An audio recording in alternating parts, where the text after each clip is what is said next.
Hello, glad you can join us. Here's what we have for you this Thursday. Unrest and unease in Minneapolis over the deadly ICE shooting. This was an attack on law and order. This is a brazen use of force. The contradictory narratives over a tragic death. There is a high risk of very fast weight gain. Weighing an unintended complication of popular weight loss drugs. Is it sinking in how big this show is? Oh, no. Plus, how a heated Canadian hockey drama is spurring a cultural shift.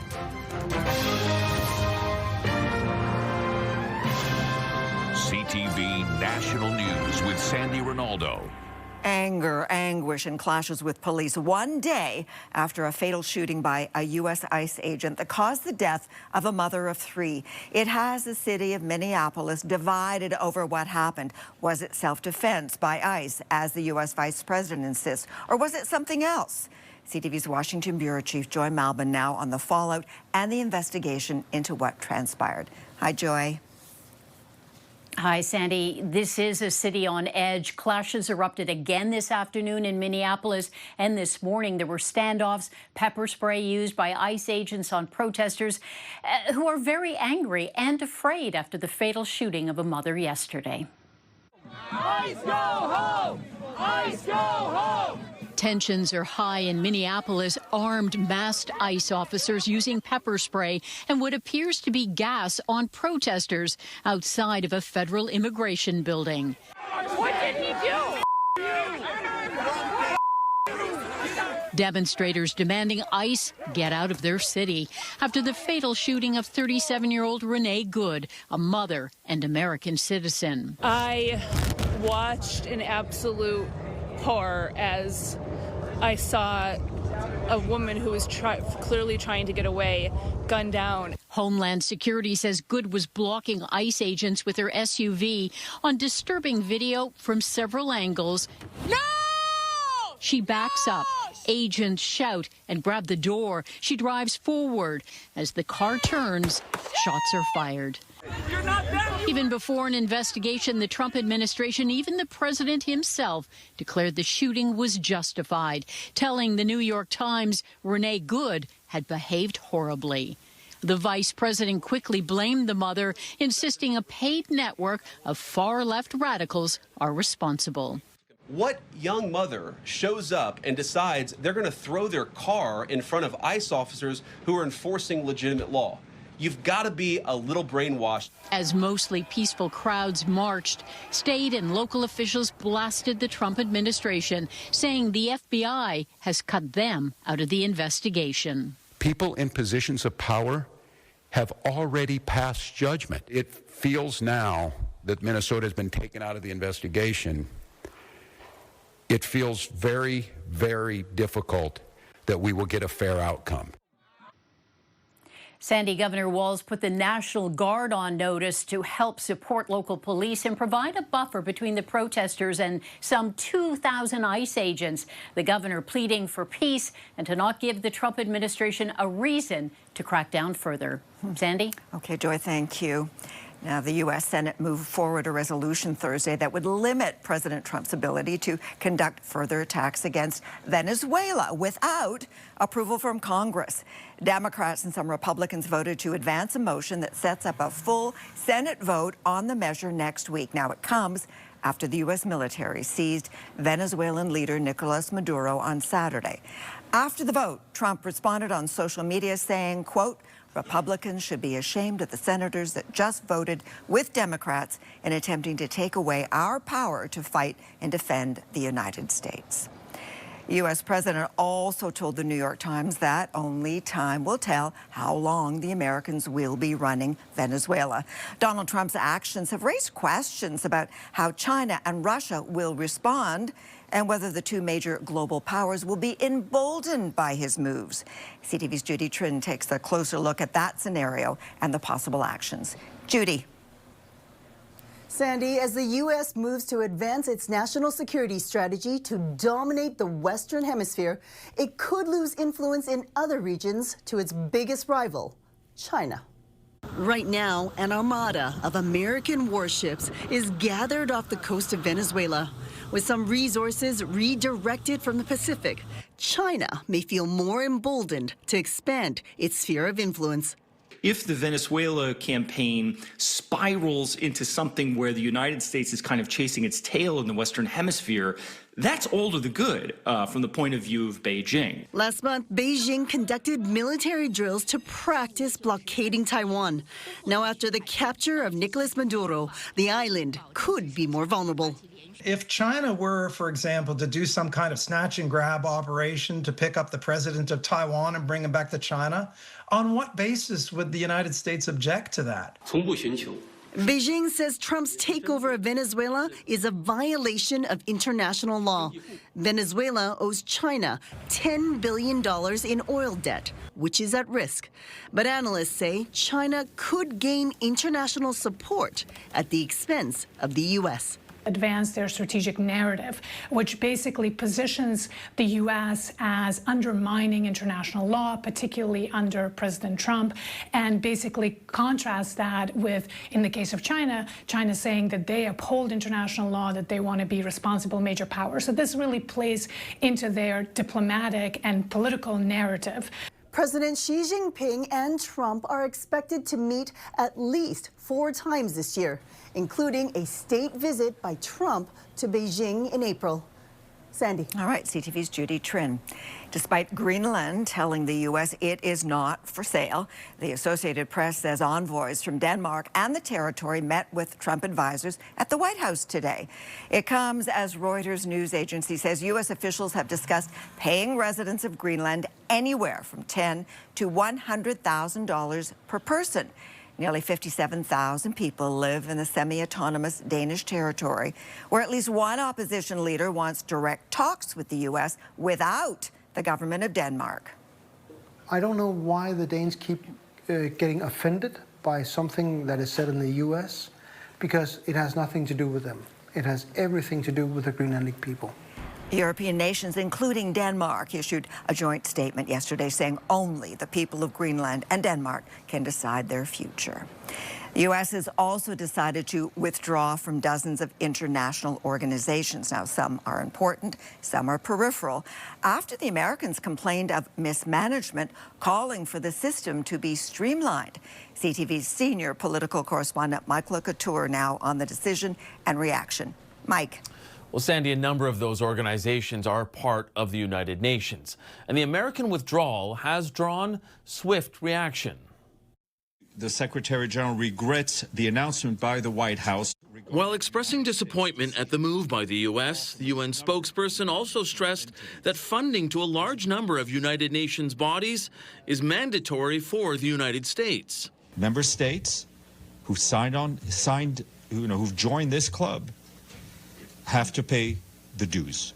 The U.S. is the top contributor to the international body's budget, but the UN says Washington currently owes some $1.5 billion. Now, in a memo shared by the White House, the decision to withdraw the U.S. from 66 UN and international organizations came after a review of which ones are thought to be contrary to the interests of the United States.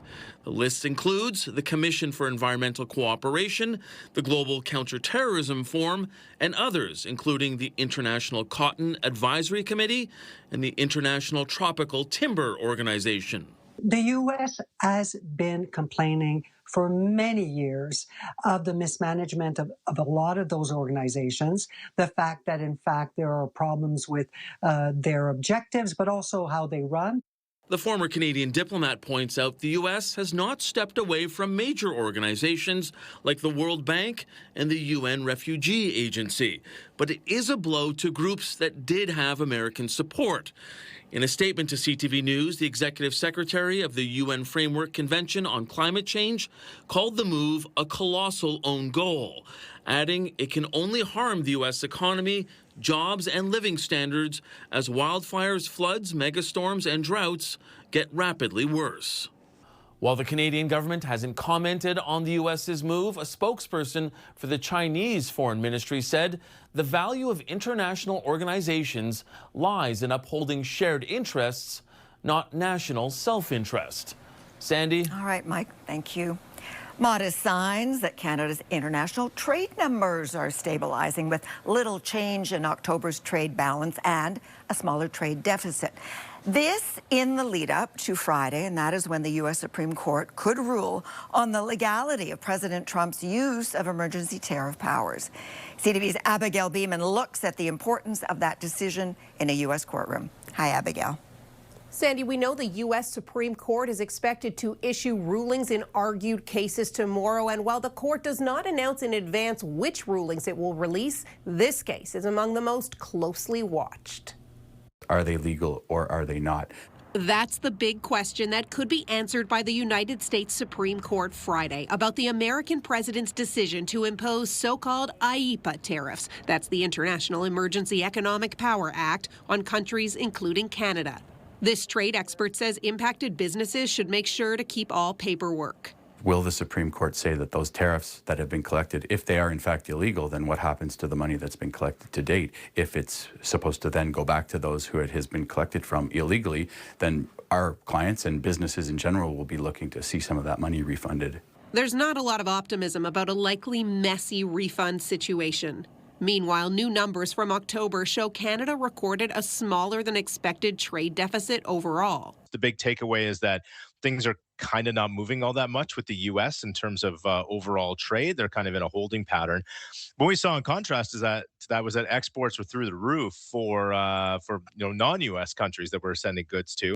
Donald Trump is still extolling the virtues of tariffs, posting Tuesday, "Thank you, Mr. Tariff. Pray that the United States Supreme Court allows our country to continue its unprecedented march toward unparalleled greatness." I think that the U.S. administration is going to continue to impose tariffs, irrespective of the outcome. The Supreme Court's decision could also send a broader message about the American president's power. Is the Supreme Court going to signal that even though there are other potential tariff legislation in the U.S. that the president could use, that maybe those are not going to be good either? The Canadian government isn't saying much about the expected ruling. A source tells CTV News they are letting the judicial process follow its course and will continue to get ready for the upcoming free trade review. Sandy? All right, CTV's Abigail Beeman. We are learning more about the side effects of weight loss drugs that target cravings and reduce the appetite. And now comes word that discontinuing the medication within a year can come with some complications. CTV's Adrian Gobriel on the risk you should be aware of when you decide to take the drug. Adrian. Sandy, once only recommended for those with diabetes or chronic morbid obesity, semaglutide, the drug found in Ozempic, is now a popular weight loss tool. The new study has found that short-term use will only yield short-term results. Discover the power of Wegovy. Slick commercials promise long-lasting results. And I'm keeping the weight off. Though a new study suggests that might not be the case for those who decide to stop using a semaglutide medication. This British Medical Journal review found that cessation of weight management medications is followed by rapid weight regain and reversal of beneficial effects. All of the improvements that they have in their blood pressure, their blood lipids, their blood glucose also go back to baseline. The findings reinforce the fact that semaglutide is supposed to be a lifelong medication, not a quick fix weight loss drug. GLP-1 analogs are for people who have disease, heart disease, high blood pressure, type 2 diabetes, or pre-diabetes. You're at high risk of medical conditions. That's who it's for. The study found that those who stopped exercising or ended a more conventional diet regained weight at a slower rate. They regain all of their weight within about 4 years, whereas they regain all of their weight after they stop the drug within about a year and a half. This comes as the waistlines of Canadians are expanding at a record pace. This recently released StatsCan report found that 68% of Canadians aged 18 to 70 were classified as obese due to their body mass index known as BMI. An internal medicine specialist says semaglutide is a life-changing drug for those who really need it. What we don't want to do is demonize a whole class of medications. This world of just anyone using it, these GLP-1s at any time, that's problematic. This comes as a patent for the drug has expired here in Canada. Generic versions could hit the shelves in the months ahead, making it cheaper and more accessible. Sandy. Thank you, Adrian. Well, NASA is taking the rare step of ending a space mission early and returning a crew on board the International Space Station to Earth. Yesterday, January 7th, a single crew member on board the station experienced a medical situation and is now stable. After discussions with Chief Health and Medical Officer Dr. J.D. Polk and leadership across the agency, I've come to the decision that it's in the best interest of our astronauts to return Crew 11 ahead of their planned departure.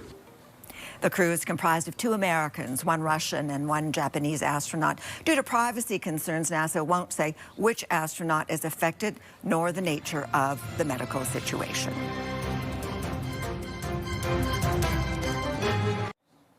A remote First Nation in Northern Ontario may have to be evacuated in the coming days after multiple failures in its water supply and wastewater systems. Now, water levels at the Saskatchewan First Nation have dropped sharply, triggering an automatic shutdown and an urgent public health and safety risk.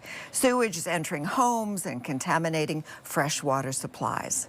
A similar situation in northern Manitoba for a Cree First Nation dealing with the aftermath of a power outage. The community is also living under a boil water advisory. CTV's Alex Carpa joined a group of officials to see the situation firsthand. This photo at the local airport highlights the problem persisting throughout Pimichikamak Cree Nation. It's closed because of a lack of water. Water is now being pumped out of the nearby Nelson River into trucks and will be distributed throughout the community, which is under a boil water advisory, all part of the lasting problems plaguing the northern Manitoba community after a 4-day power outage that also left dozens of homes completely destroyed. Inside one of the 3 water facilities, a pipe burst, and there's a leak in the building. Very stressed out, hardly any sleep. The facility that Leon Garrick works at was built in the early 90s, and he's worried another power outage could do even more damage. New water plant, basically. This thing is outdated. It's expired. That's why everything breaks. Water is shut off at several facilities, including the local school, and the health center is operating with limited supply. There are also concerns about the sewage system. The sewage plant is pretty much non-existent, but it's frozen underground. It's going to thaw out, and it's going to the water and right into our intake system. And that's why we want that replaced. Water and food are being flown to the community over 500 kilometers north of Winnipeg. There has to be external resources. This is a national emergency now. Our people are dying. Our people are suffering. Our people in trauma. The community's other water treatment plants are starting to operate again, but the local leadership is calling for help from the Canadian Armed Forces and for more tradespeople and engineers to help repair the damage and perform inspections. Alex Carpa, CTV News in Pimichikamak Cree Nation in northern Manitoba. Still ahead, revving up rescue missions. Behind the wheel of a Canadian all-terrain vehicle helping to save lives.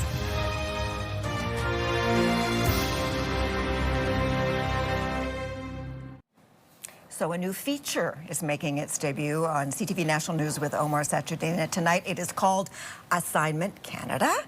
Omar joins us now to give us a sneak preview. So, Omar, what's this about? Well, Sandy, you know, we're just over a week into this new year, 2026, and I think a lot of people are feeling the weight of the world. And we thought that it would be a good chance to profile the Canadian success stories, the people, the products, the ideas that make this country so great and so exceptional. And with an upbeat note, or include an upbeat note in your newscast, as opposed to all the bad news we seem to be dealing with all the time. So talk to us about this first story that you profiled. Well, it's really quite incredible. This vehicle that we're going to be profiling tonight is called the Argo Sasquatch. You know, it's a 5,000-pound beast, and I think we've got some pictures of it here. We had a chance to take it along for a test drive at a farm just north of Toronto, about an hour north of Toronto. It has the ability to cut through ice, chew through it, and really, for one of Canada's largest civilian disaster relief agencies, it's a new toy that they've just acquired, and has a chance for them to be able to go deeper into harsh territory, to be able to make rescues. We rode with the founder of Global Medic, that's the disaster relief agency, and here's what he had to say. This, to me, is the future. At Global Medic, we always want to innovate as part of our way of getting the right aid to the right people at the right time.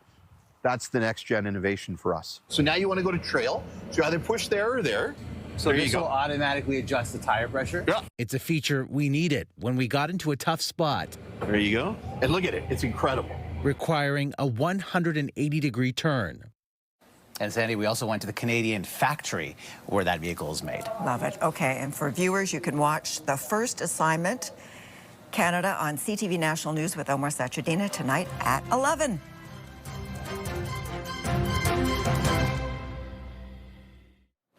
There's a buzz on about a Canadian hockey drama called Heated Rivalries. The show describes as shifting the conversation over inclusivity in sports, and it's become an international sensation in just weeks.